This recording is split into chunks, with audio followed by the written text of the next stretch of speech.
Let's start with Zuckerberg. So the Zuck wrote this letter. Let's go in order here of what he said.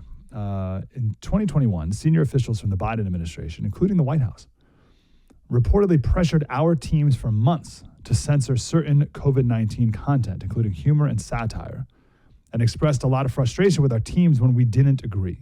Ultimately, it was our decision whether or not to take the content down, and they did. I believe the government pressure was wrong, and I regret that we were not more outspoken about it. What is that about? And I'm going to steal from Patrick Bet-David, who said Zuckerberg, and we're going to get to you in this letter in a moment, but Bet-David said he's doing this either because he's being honorable, he's done with the Democratic Party, or he's getting ahead of a whistleblower. What is that admission for? That's an interesting take. I have my own take. So this is interesting because he's clearly saying in not so many words that the government was coercing him to censor speech and that he complied and he regrets it, even though he knew that it was obviously wrong. There was obviously so much there that it was clear that it was a political motive and not a misinformation motive, even if it was, like, I actually take that back, because even if it was, that's so weird and inappropriate. But he's saying that he regrets it is the point of it. And this is interesting because the Supreme Court just litigated this. If anybody has a long memory, this was just a couple months ago where there was a free speech case brought to the Supreme Court, and the Supreme Court wrote a majority opinion by Amy Coney Barrett, actually, talking about that basically they couldn't see that that there was coercion on behalf of the government on social media companies to censor Americans. And Amy Coney Barrett basically said that there wasn't, like, it was too far of a leap to say that Americans were censored because of the government, that she couldn't establish a direct connection and a concrete connection that wasn't, an assumption, let's say, or a stretch of the definition. And now Mark Zuckerberg is coming out in a letter to Congress saying, no, we were coerced and we just regret acquiescing to it.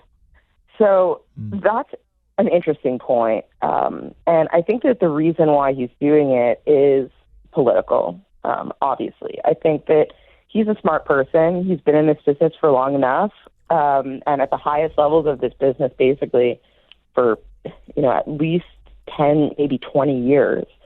And he's calculating that there's no real consequences for what happens. So he can kind of come clean. That's first of all.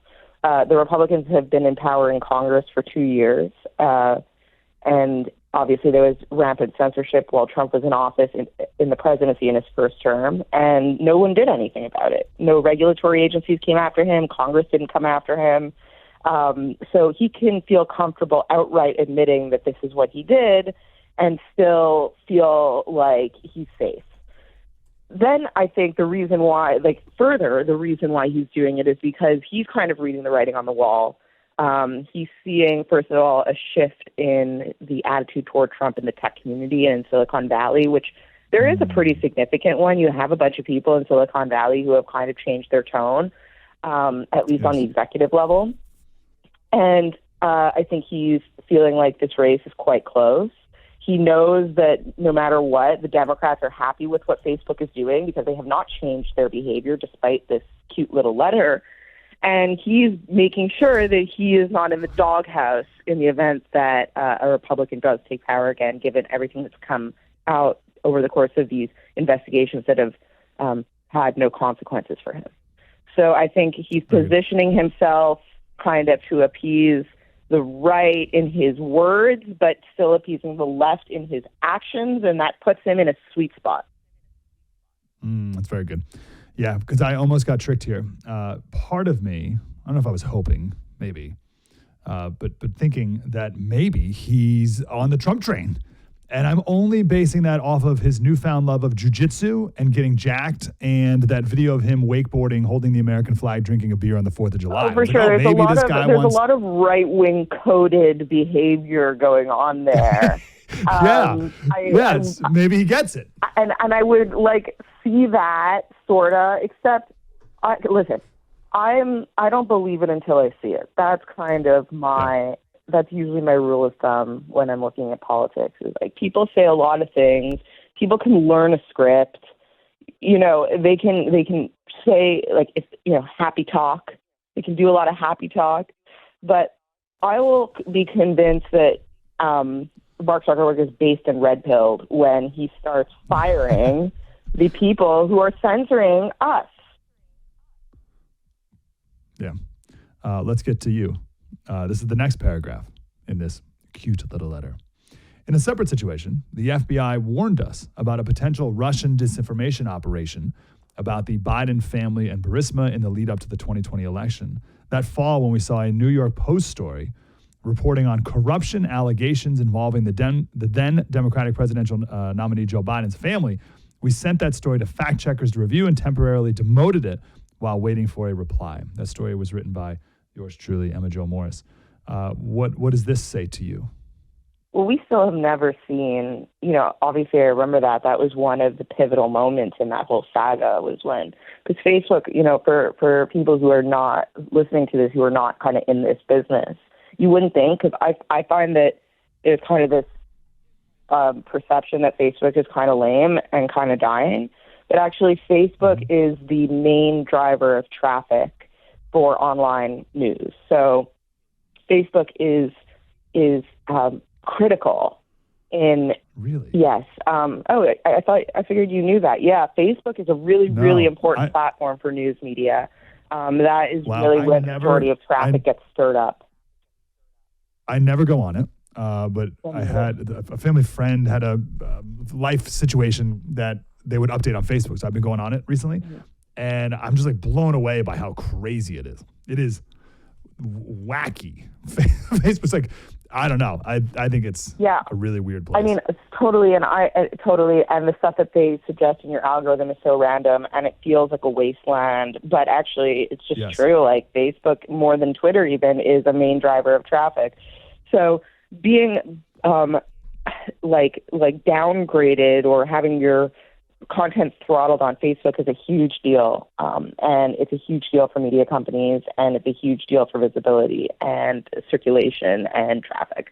So in any case, I remember that moment. Obviously, that was a huge deal when Andy Stone, I think his name is, the comms guy for Meta, came out and kind of snidely announced that he wouldn't be linking to the New York Post story because he's too good for that and very responsible citizen. And he says that it's pending fact checking. We never ever heard back from that. I don't know if this is an ongoing fact check for 4 years on like 4 stories, but we never heard back on what the result of that fact check was, which I say with such disdain and mockery, because that is such a dumb term, fact check. Who's fact checking? Is it NewsGuard with Michael Hayden on the board, the former head of the CIA, who was part of this hoax, this liar? The people who they have doing the fact checks are liars themselves, and not only liars, but professionally trained spies and liars. The people who derailed the last election from their nonsense political lies. So, fact check. I would love to see the results of that fact check. He still has not released them. Again, base Chad Mark Zuckerberg, are you going to release the findings? I would love to see them. No, this is such a joke. This is all just happy talk. Again, how about firing one person? Fire one person from that saga to show sincerity and remorse for this travesty. Like the last point he makes, the last point he makes is about the Zuckerbucks. Yeah. I made contributions during the last presidential cycle to support electoral infrastructure. The idea here was to make sure local election jurisdictions across the country had the resources they needed to help people vote safely during a global pandemic. They were designed to be nonpartisan, spread across urban, rural, and suburban communities. Still, despite the analysis I've been showing otherwise, I know that some people believe this work benefited one party over the other. My goal is to be neutral and not play a role one way or another, or even appear to be playing a role. So I don't plan on making a similar contribution this cycle. What do you know about these Zuckerbucks? Yeah, well, that was a big story in like 2020, 2021. It wasn't just for urban, rural, and safe voting or whatever he just said, nonsense. It was for quote unquote election integrity in tech. That was a big part of it, aka censorship. He was funding censorship organizations. The censorship industrial complex is a huge kind of blob that's formed under our noses without us noticing, and it's comprised of both government agencies, law enforcement agencies, and nonprofits and think tanks, and it's this big kind of like amorphous, dark, shadowy organization and collection of organizations, and he was funding a big part of that to the tune of millions of dollars. It wasn't just ballot harvesting initiatives basically for Democrats. It was also censorship initiatives for Democrats. And to say that he wasn't sure, I mean, okay, this isn't a $20 donation. You know, this is millions of dollars, and you weren't sure, you were misled as to what the money was being used for? It's insane. What happened was, all of this came out in a Time magazine article called the secret effort to fortify the election. They were calling it election fortification. That was like the fancy 1984 term that they put on it. And basically what it was there was a collection of CEOs and government actors who got together and decided that they were going to make sure Joe Biden won the election. And they called it election fortification. And there was massive streams of money going to these different censorship operations, these different ballot harvesting operations, get out the vote efforts, quote unquote.